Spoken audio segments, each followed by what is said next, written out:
Hi friends, welcome to think and thrive YouTube ఛానల్కి. ఈరోజు 26 November 2020 current affairs గురించి చూద్దాం.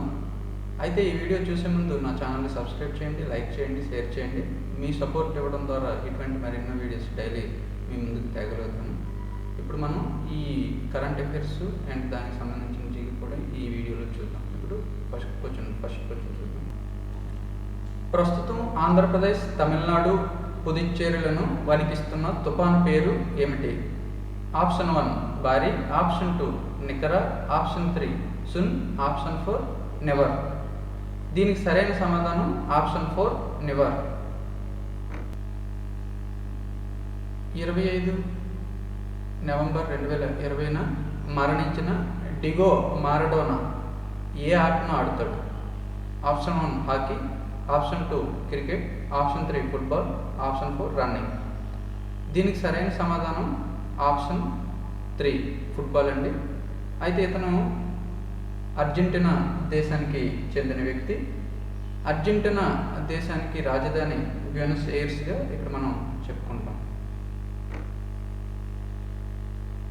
25 నవంబర్ 2020న జగన్ ప్రారంభించిన జగనన్న తోడు పథకం ఈ క్రింది వారిలో ఎవరికి లబ్ధి చేకూరుతుంది?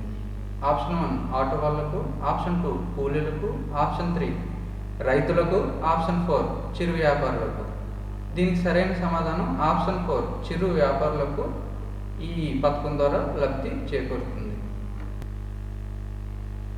జగనన్న తోడు పథకంకు ఎంత మొత్తానికి వడ్డీ లేని రుణం ఇస్తారు?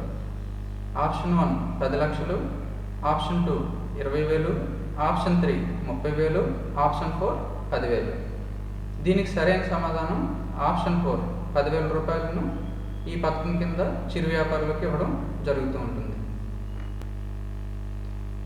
ధర్మ స్వాతంత్ర్యం 2020 అనే పథకం పెళ్లి పేరుతో బలవంతంగా మత మార్పిడికి పాల్పడిన వారికి 10 సంవత్సరాల జైలు శిక్ష విధించిన రాష్ట్రం?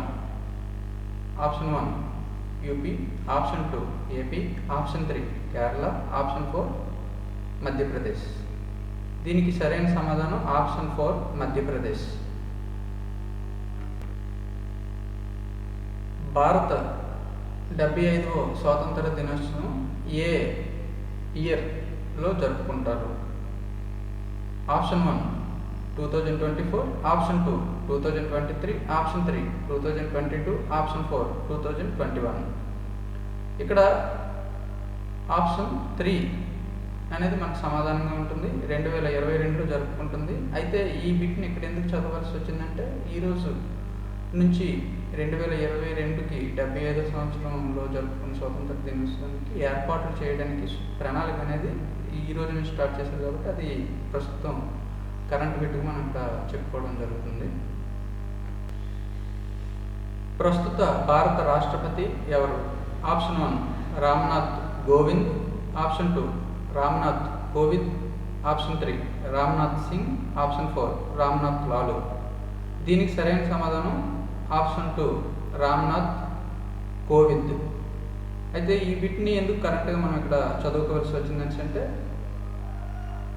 80వ అఖిల భారత స్పీకర్ సదస్సు గుజరాత్లో జరిగింది. దీనికి ఇతను ముఖ్య అతిథిగా వెళ్ళడం కారణంగా ఈ బిట్ని కరెంట్ బిట్కి మనం ఇక్కడ చెప్పుకోవడం జరిగింది. ప్రస్తుత ఆంధ్రప్రదేశ్ శాసనసభ స్పీకర్ ఎవరు? ఆప్షన్ 1 అసలా Sitaram, option 2 Tammineni Raghava, option 3 Manikyalarao, option 4 Tammineni Sitaram. దీనికి సరైన సమాధానం ఆప్షన్ 4 తమ్మినేని సీతారాం. 93వ ఆస్కార్ అవార్డులకు ఉత్తమ విదేశీ చిత్రం విభాగంలో జల్లికట్టు చిత్రమును ఎంట్రీగా పంపుతున్నారు. అయితే ఈ చిత్రం ఏ భాషలో తీశారు? ఆప్షన్ 1 తమిళము, option 2 Hindi, option 3 Telugu, option 4 Malayalam. దీనికి సరైన సమాధానం ఆప్షన్ 4 మలయాళంలో ఈ జల్లికట్టు చిత్రాన్ని తీయడం జరిగింది. ఇలాగా ప్రతిరోజు కూడా మనకి డైలీ కరెంట్ అఫైర్స్ ఉంటాయి, వీక్లీ కరెంట్ అఫైర్స్ ఉంటాయి, అలాగే మంత్లీ కరెంట్ అఫైర్స్ ఉంటాయి. ఫ్రెండ్స్, మీరంతా సపోర్ట్ చేసి మన ఛానల్ని సబ్స్క్రైబ్ చేసి లైక్ చేసి మీ ఫ్రెండ్స్కి కూడా షేర్ చేయడం ద్వారా నేను మంచి వీడియోస్ మీ ముందుకు చేయగలుగుతాను. Thank you friends.